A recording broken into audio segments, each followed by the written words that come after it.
Newton second law of motion में Newton second law of motion कहता है कि the rate of change of momentum of a body is directly proportional to the applied force and take place in the direction in which the force act. The rate of change of momentum of a body. तो momentum जो है वो क्या है, mass into velocity, product of mass into velocity जो है वो है मोमेंटम। तो जिस रेट पे मोमेंटम चेंज करता है वो directly proportional to the applied force, जितने फोर्स अप्लाई होता है उसके डायरेक्टली प्रोपोर्शनल है ना। जैसे अगर हम दो चीज़ लेते हैं, एक बड़ा सा ये हैवी ऑब्जेक्ट हो गया, हैवी बॉडी हो गया, ये छोटा सा ये लाइटर हो गया, हल्का लाइटर बॉडी हो गया। तो इस पे दोनों पे हम एक ही 500 न्यूटन फोर्स अप्लाई करते हैं, ठीक है। इस पे भी हम जो है सेम फोर्स 500 न्यूटन अप्लाई करते हैं, है ना।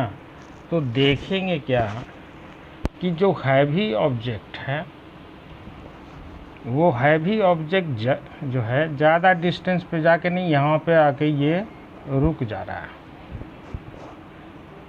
है ना, यहाँ पे आके रुक जाएगा। जबकि छोटा जो ऑब्जेक्ट है, जो लाइटर है, हल्का ऑब्जेक्ट है, लाइटर बॉडी, तो ये हल्का ऑब्जेक्ट, इस पे भी फोर्स 500 न्यूटन अप्लाई हो रहा है ना। तो इस पे उतना ही फोर्स अप्लाई हो रहा है, तो ये ज़्यादा दूर तक जो है वर्क कर रहा है।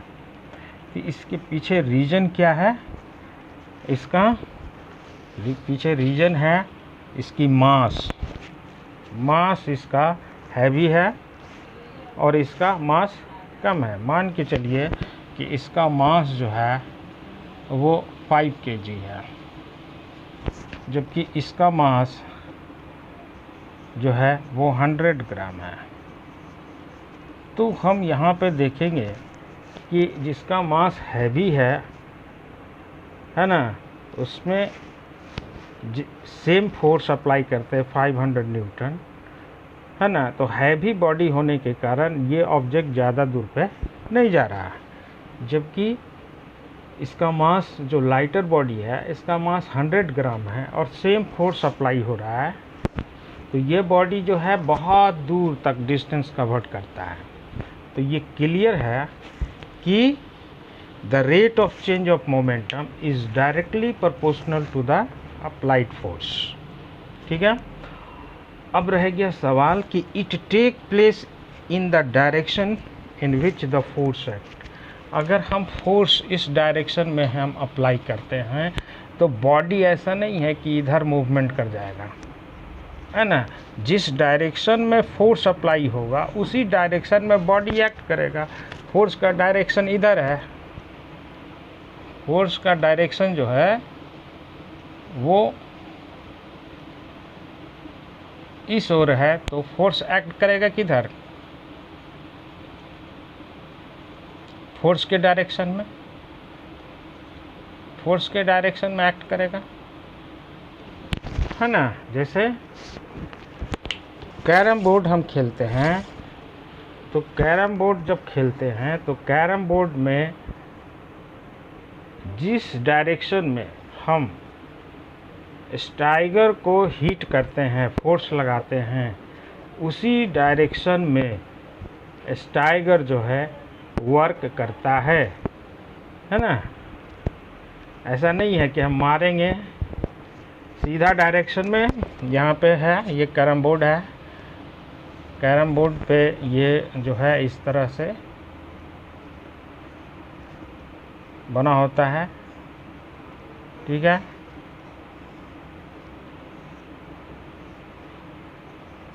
तो हम मान के चलिए कि यहाँ पे जो है हम यहाँ स्टाइगर से इस डायरेक्शन में फोर्स अप्लाई कर रहे हैं। तो ये जो है ऐसा नहीं है कि हम इस डायरेक्शन में फोर्स अप्लाई किए तो ये जो है इधर चला गया, इधर नहीं जाएगा या इधर नहीं जाएगा, है ना। जिस डायरेक्शन में हमने फोर्स अप्लाई किया है उसी डायरेक्शन में ये हिट करेगा। तो आगे अगर गोटी है तो ये गोटी पे जैसे ही हिट किया ये गोटी जाके यहाँ पे चला जाएगा, ठीक है। तो इस तरह से Newton second law of motion कहता है कि the rate of change of momentum is directly proportional to the applied force and it take place in which the force act. लिखेंगे इसका definition.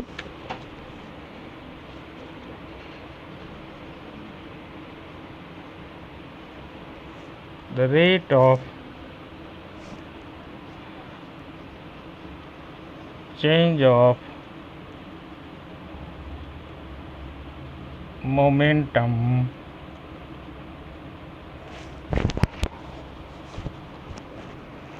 of a body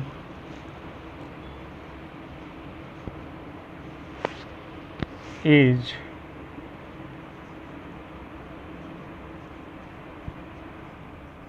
directly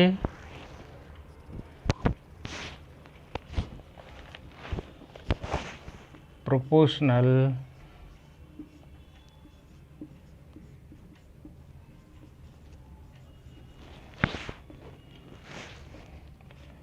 to the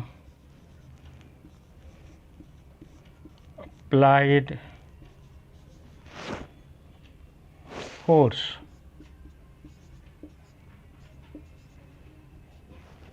and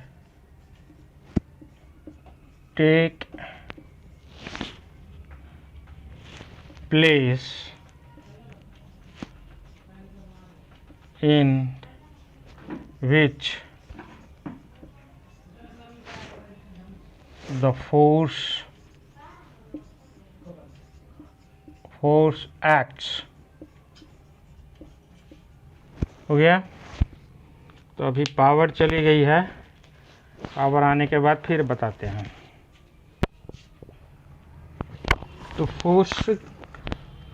force equal to क्या हो गया, force equal to हो गया change in momentum, change in momentum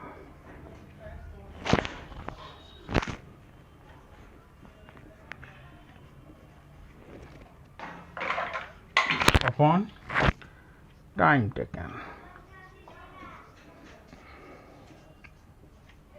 ठीक है। तो सॉरी प्रोपोर्शनल चेंज इन, तो force directly proportional to change in momentum upon time taken, ठीक है। F proportional, F means force, तो F proportional change in momentum M V minus M U upon T. तो F proportional M common ले लेंगे, V minus U upon T. तो F equal to K into M into V minus U upon T, where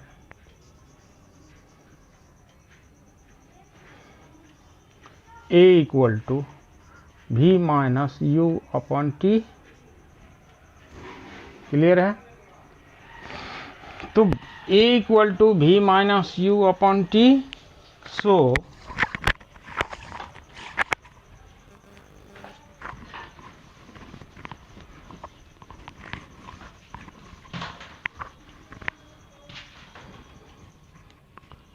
F equal to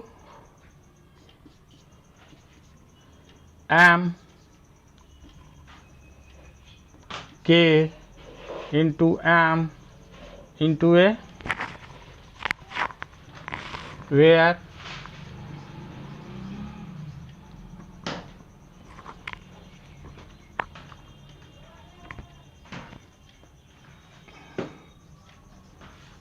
k is constant, constant का value 1 होता है, तो F equal to m into a। तो this is the main formula of the force. तो force is directly proportional to mass into acceleration. तो F equal to m into a, ठीक है। Force is equal to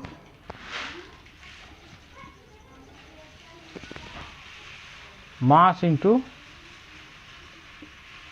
acceleration।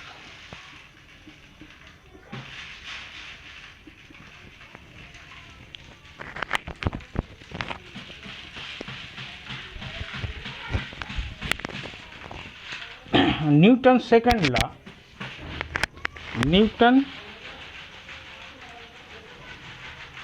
Newton second law of motion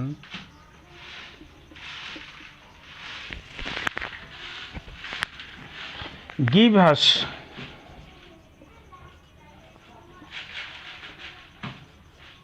relationship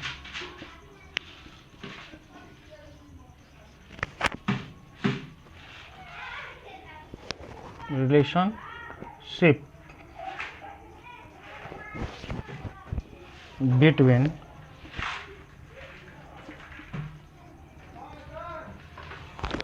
force and acceleration।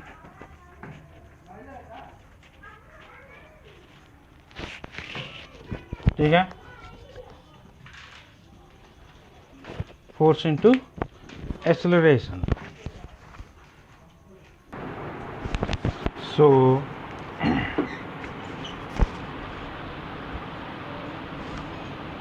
F is equal to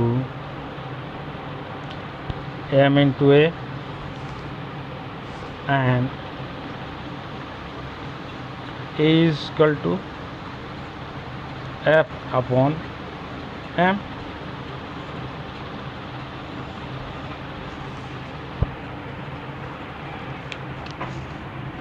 तो acceleration, एक second, the acceleration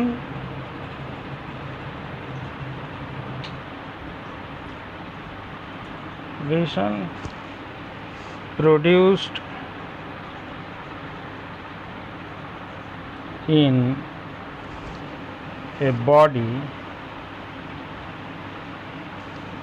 is directly proportional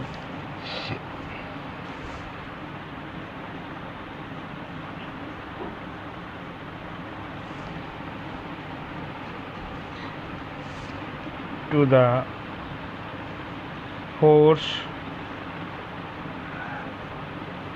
acting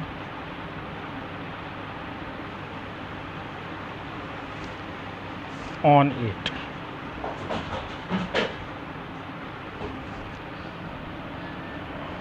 Also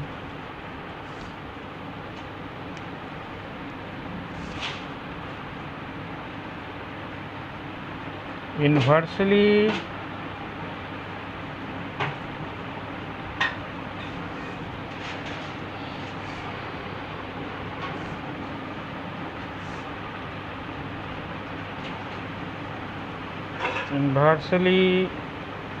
proportional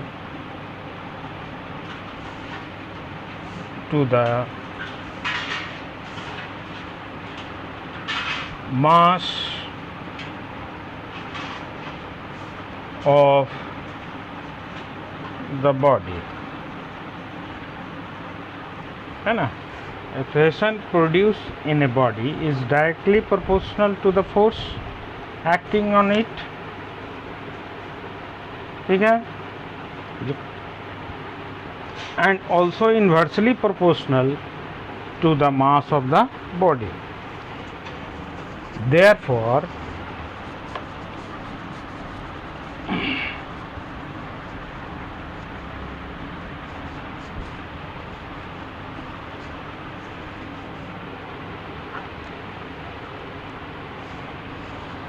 Therefore, number one, if the mass of the body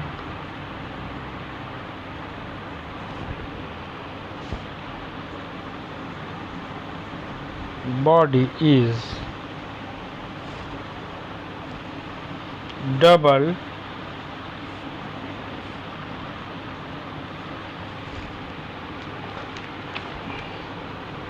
its acceleration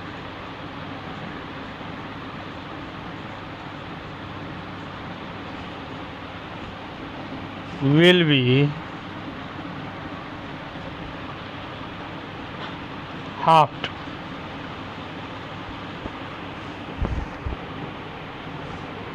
दूसरा, if the mass is halved,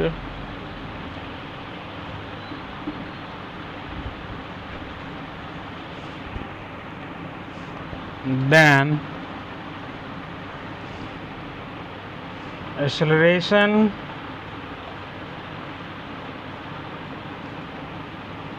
will get double.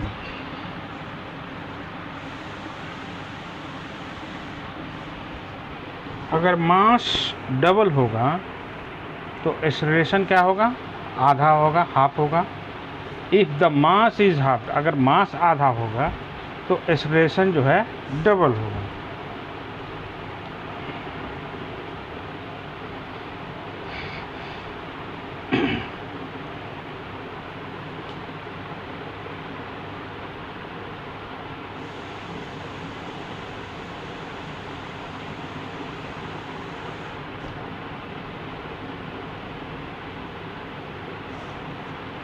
It means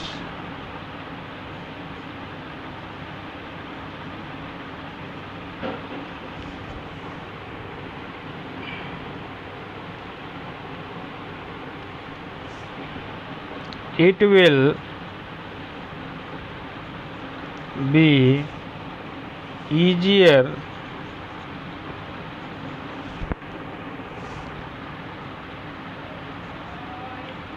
to move light bodies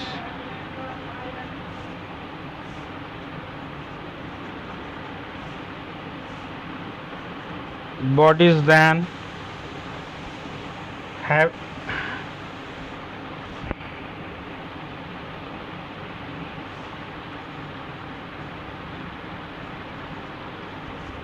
heavy bodies. It means it will easier to move, आसानी से हम घुमा सकते हैं lighter body को then heavier body से. जो भारी बॉडी है उससे ज़्यादा मूव करेगा लाइटर बॉडी. इसका मतलब ये हो गया. ठीक है, तो एसआई यूनिट ऑफ फोर्स हम लोगों को पता है कि एसआई यूनिट ऑफ फोर्स क्या है? न्यूटन. ठीक है ना. SI unit of force is Newton. तो what is the means of 1 Newton?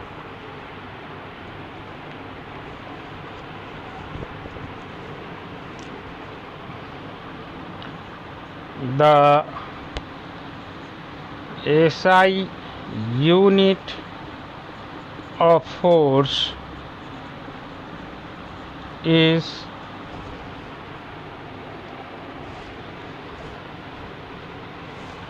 Newton, denoted by N. तो क्वेश्चन है what is means of 1 Newton? या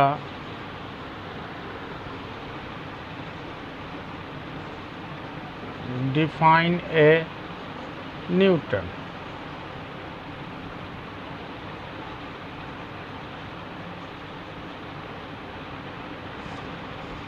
ठीक है।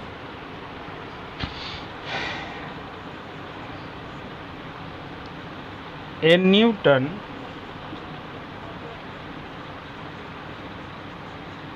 is that force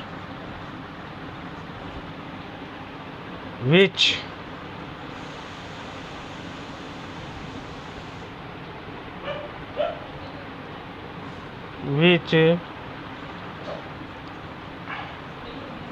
acting on a body of mass 1 kg produce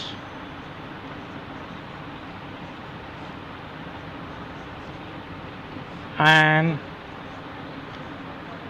acceleration of 1 meter per second square in it। 1 kg मास पर इतना acceleration कितना produce करता है? 1 metre per second. So F is equal to M into A.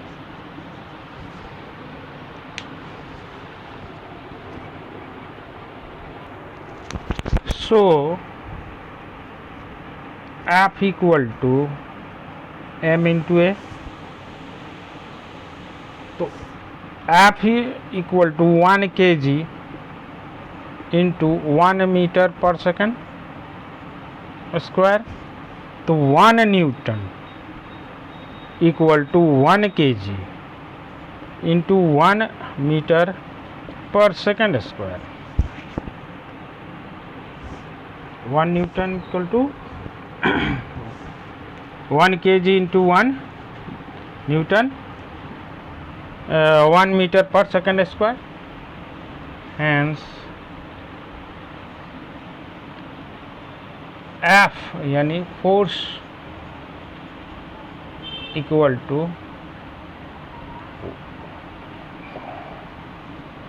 1 kg into 1 metre per second square. It means F equal to 1 Newton.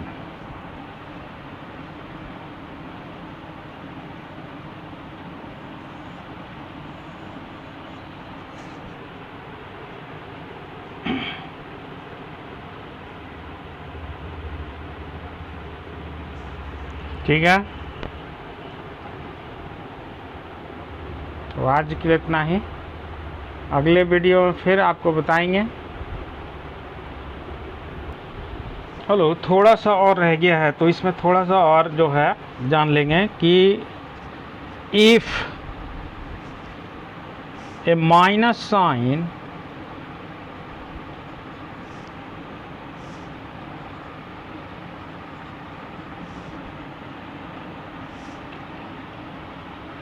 comes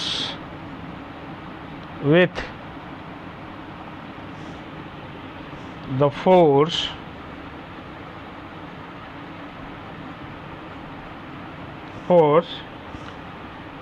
it will indicate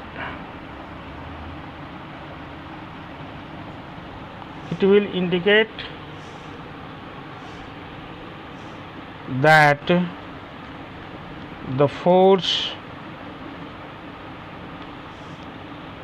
is acting in a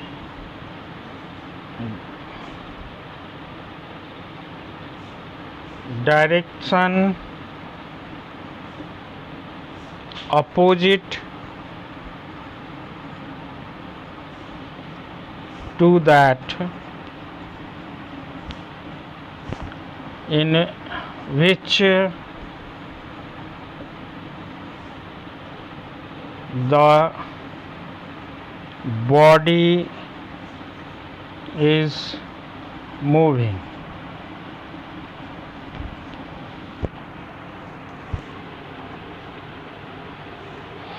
तो minus F means मतलब क्या हो गया, minus F, यानी minus sign अगर F के साथ है -5 न्यूटन मान के चलिए, -5 न्यूटन, तो इसका मतलब क्या हो गया, -5 न्यूटन का मतलब क्या हो गया कि फोर्स ऑफ फ्रिक्शन,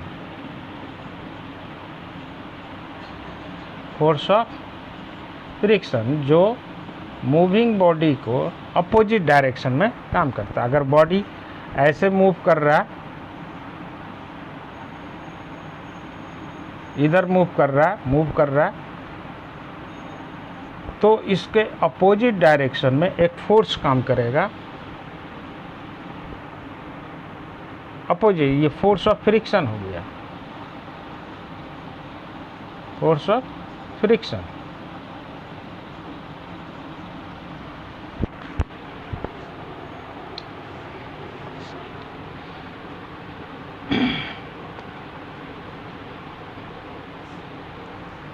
तो यहाँ पे लिखेंगे 5 Newton force of friction,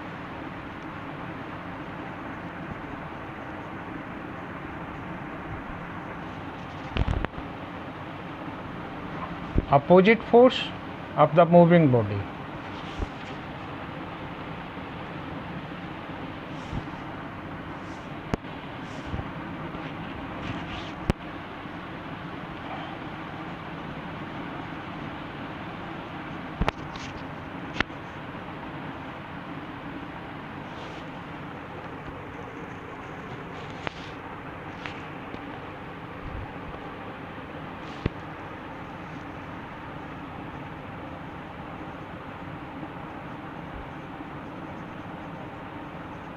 moving body, तो ये माइनस साइन अगर फोर्स के साथ आता है तो इसका मतलब होगा फोर्स ऑफ फ्रिक्शन, यानी जिस डायरेक्शन में मूव कर रहा है कोई भी ऑब्जेक्ट, ठीक उसके अपोजिट डायरेक्शन में वर्क करेगा, तो वो फोर्स जो लगेगा वो फोर्स ऑफ फ्रिक्शन कहलाता है। तो याद रखेंगे कि माइनस साइन अगर एफ के साथ आता है, फोर्स के साथ आता है, तो उसका मतलब होगा फोर्स ऑफ फ्रिक्शन, जो opposite the direction of motion होता है, opposite direction of motion of the body. ठीक है, तो इस तरह से हम फोर्स को लेके चलेंगे। आगे हम बताएंगे इसमें न्यूमेरिकल भी और कुछ एग्जाम्पल भी। ठीक है, तो आज के लिए इतना ही, अगले वीडियो में फिर मिलेंगे। Thank you.